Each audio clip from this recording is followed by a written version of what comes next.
Aqui hoje, na nossa sala, nós temos o prazer de receber o Dr. Leôncio e o nosso tema de hoje é um tema muito importante, nós já falamos no começo do programa, porque nós vamos falar sobre a retinoblastoma ou câncer do olho, né? Só que em bebês a gente não consegue imaginar que isso possa acontecer em bebês. A gente fala, mas vai acontecer câncer em pessoas adultas, porque fumou, porque bebeu, porque tem herança genética e etc. Mas num bebê a gente não consegue imaginar, mas isso acontece.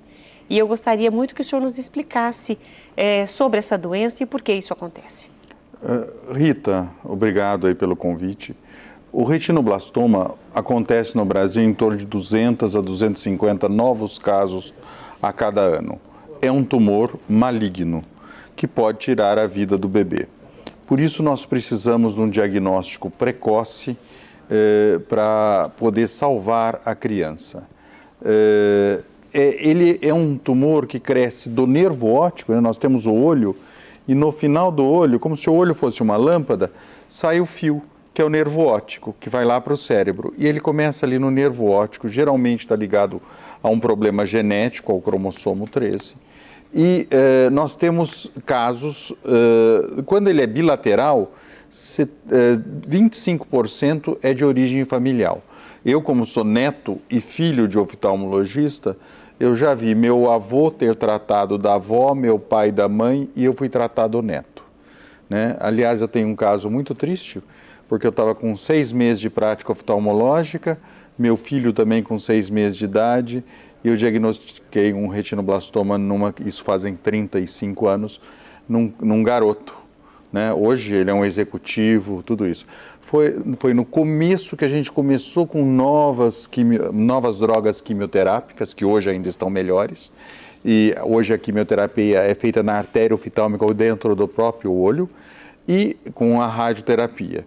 Salvamos um olho, o outro não. Eu espero que a Lua, essa menina que descartou essa campanha toda para a gente ter atenção à visão dos nossos bebês, que ela tenha um sucesso, muita saúde e muita luz. Então, o retinoblastoma, ele pode dar metástases cerebrais, pode dar metástases nas meninges. Então, é um tumor maligno de crescimento rápido. Geralmente, a criança nasce com aquele olho de gato, meio com a pupila, com a menina do olho esbranquiçada, que o pai dela falava num dos vídeos que eu vi, que ela tinha um reflexo diferente. Às vezes a criança entorta um pouco a cabeça, tem um certo estrabismo, porque aonde está o tumor ele não está enxergando. Então ele tem que desviar para conseguir focar. E as crianças são muito plásticas, elas aceitam e se corrigem mais do que nós adultos, né? Então, a leucocoria é um sinal muito importante. Foi por causa do retinoblastoma que foi criado o teste do olhinho. Nós temos no nosso país, eu acho que um grande número de cidades que faz parte da legislação que quando a criança nasce, faça o teste do olhinho. O teste do olhinho é um negócio muito fácil. Porque hoje quase todo mundo tem um smartphone, as crianças são muito bem fotografadas. Aquele reflexo indesejado da menina do olho ficar vermelha, mostra que a luz entrou e saiu. Então não tem uma catarata congênita, porque a catarata pode ser congênita, não tem um tumor no olho.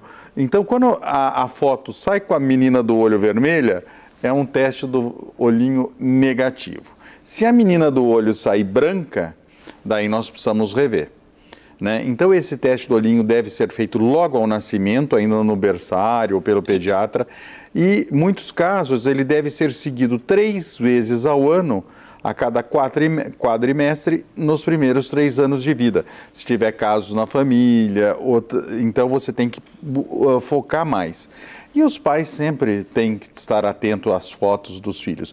Eu acho as fotos dos smartphones fantástico. Hoje de manhã eu ainda tive uma mãe que trouxe a criança porque disse que ficou inconcluso o teste do olhinho. E nós, oftalmologistas, dilatamos, temos uns aparelhos um pouco mais elaborados que nos facilita muito saber se o teste do olhinho é positivo ou negativo.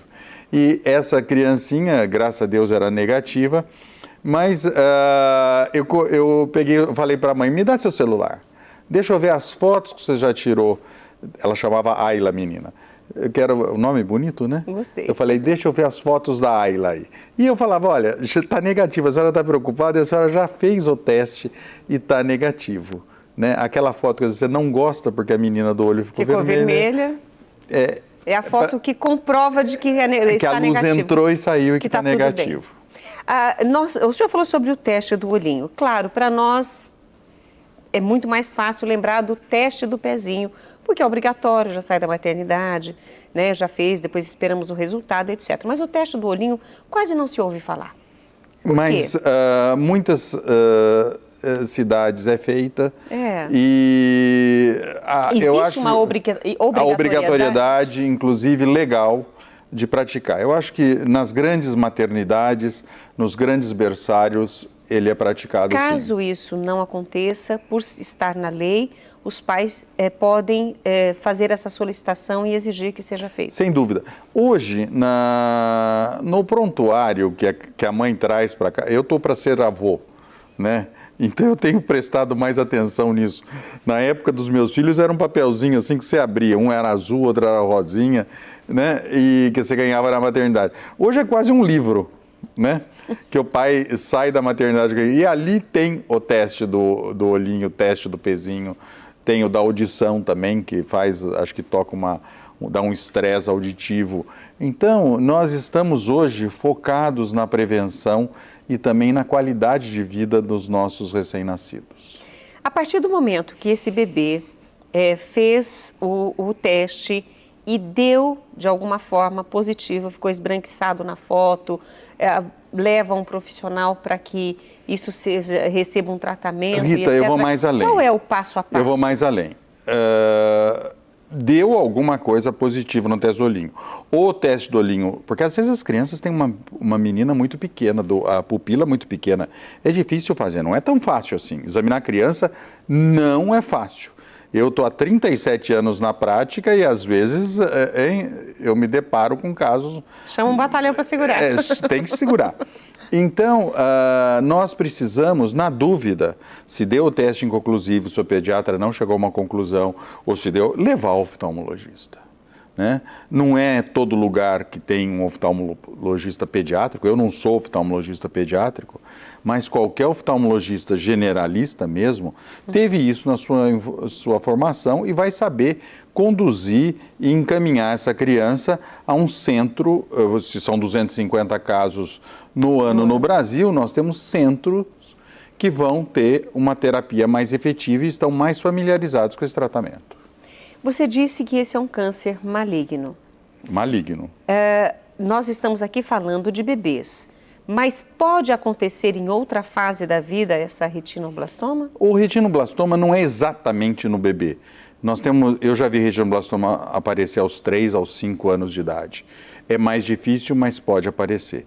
Principalmente quando nós temos casos onde você tem uma genética, alguma penetração familiar. Aí já está mais propenso. Está mais propenso. Eu já vi casos de um casal, por exemplo, que se conheceu na escola de deficientes visuais.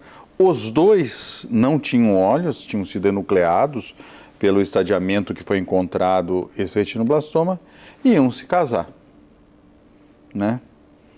E eu falei, olha, é necessário um tratamento, um estudo genético, porque senão vocês podem ter, a chance de vocês terem filhos com retinoblastoma é muito grande. Né? Então, porque já tinha toda vez que você depara com um caso desse, você precisa fazer, muitas vezes, um apoio, escutar, é um tratamento multidisciplinar. O geneticista, que nós precisamos ver, o anatopatologista, para a gente conhecer o tumor, né, a cara do tumor, a identidade do tumor, para saber o melhor agente quimioterápico, a melhor técnica de radioterapia. Né? Hoje a medicina evoluiu muito e a oftalmologia é uma especialidade que agrega muita tecnologia, agrega muito medicamento, porque o olho é um ambiente biológico de estudo fantástico. Você coloca o oftalmoscópio ali, você vê a retina, você quase vê, como disse, né, Leonardo da Vinci, são os olhos só a janela da alma. Quer dizer que a gente quase vê o pensamento da pessoa. Inclusive, muitas doenças são identificadas no olho. Por isso, o exame ocular tem uma série de comorbidades, a hipertensão arterial, o diabetes, nós vemos pelo fundo do olho, né, pela retina, pelo mapeamento retiniano, pela fundoscopia, o tratamento da catarata, né, nos idosos, porque a nossa identidade com o meio ambiente, 85% é dado pela visão. Então, a correção visual é muito importante. O olho é o primeiro órgão que fica, ele fica completo primeiro, porque o bebê está se formando.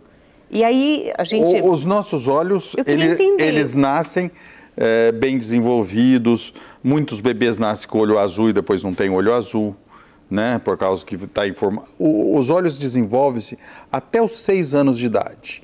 Mas não que é mais a parte do diâmetro anteroposterior, você vai ficar míope, os hipermétropes, os astigmatismos. Mas o bebê também não nasce enxergando nitidamente, né? Ele vê um borrão e o pai e a mãe e começa ali a diferenciar em torno dos 6, 7 meses de vida, já tem uma qualidade de visão melhor. Quer dizer, não sei se é assim que a gente pode falar, mas os órgãos eles vão amadurecendo, né, nesse crescimento. A gente fala do pulmãozinho, mas do olho a gente não fala. Mas o olho, ele nasce prontinho, mas esse ajuste da visão... A luz solar, a luz ambiente, tem um fator muito importante no desenvolvimento da visão. Quer falar sobre isso? Eu acho que podemos falar um pouquinho que hoje uma área que eu tenho estudado muito é a miopia, né? Com o que houve do distanciamento, do isolamento social, do online, todas as crianças ficaram muito privadas da luz solar. As crianças ficaram privadas do lúdico que nós vimos aqui.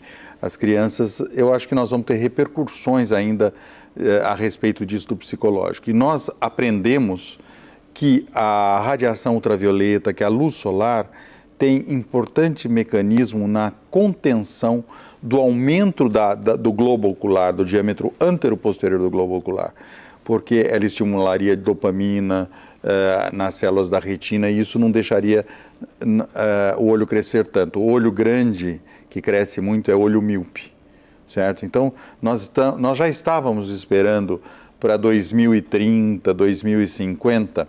Até 2050, parece que 50% da população mundial será míope. Eu acho que isso, com o que nós passamos aí do período da pandemia, que também foi mundial, nós vamos antecipar um pouco o número de míopes, a prevalência da miopia. O sol vai fazer falta. O sol, ele faz falta principalmente no desenvolvimento, que eu falei que as crianças desenvolvem até 6 anos de idade a visão.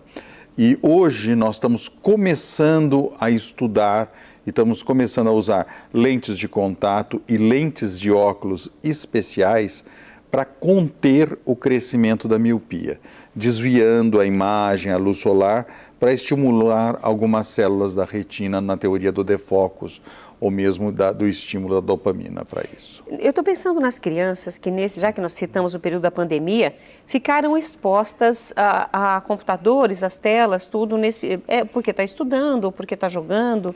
Não tinha mais nada para fazer, não podia descer nem no condomínio para brincar com as crianças lá embaixo, todo mundo dentro do apartamento. Então, além da falta da luz do sol, né, desse brincar, desse movimentar os olhos, ver coisas diferentes, a luz e etc., ficou muito focado na escola, nas aulas online e outras coisas. Eu sempre digo para os meus... Vai ter prejuízos também por causa disso?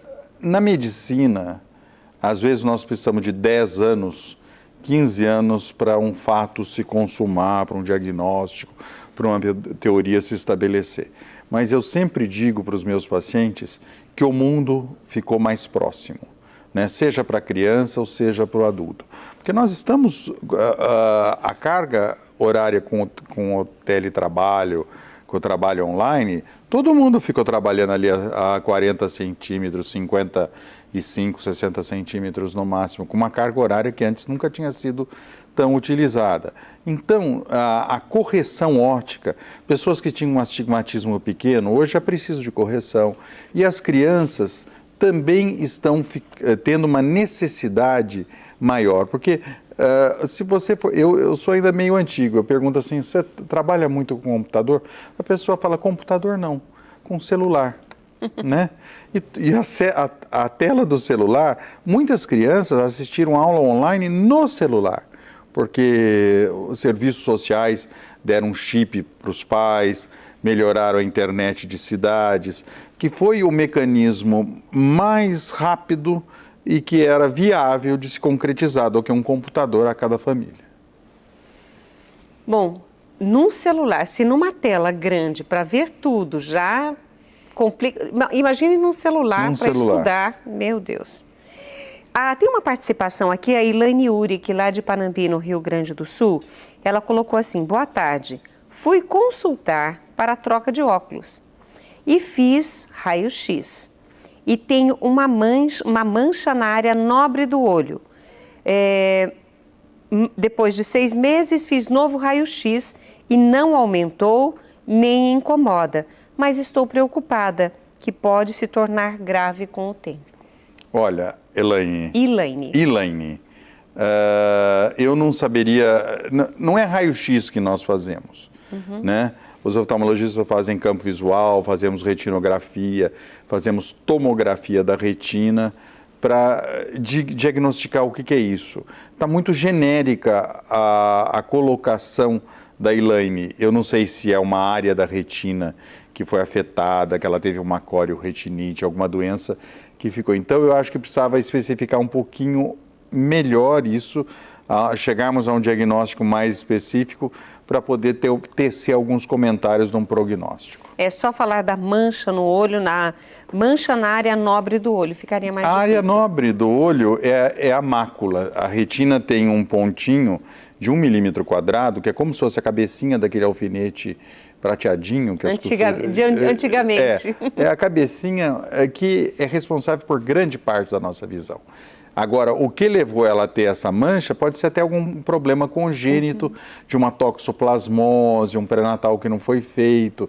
Então, para você ver como é dinâmico e como a oftalmologia abrange diversas áreas da medicina. Ele fala com paixão, vocês perceberam isso? E é claro, e ele vai voltar aqui, com certeza, porque já combinei com ele alguns temas muito importantes.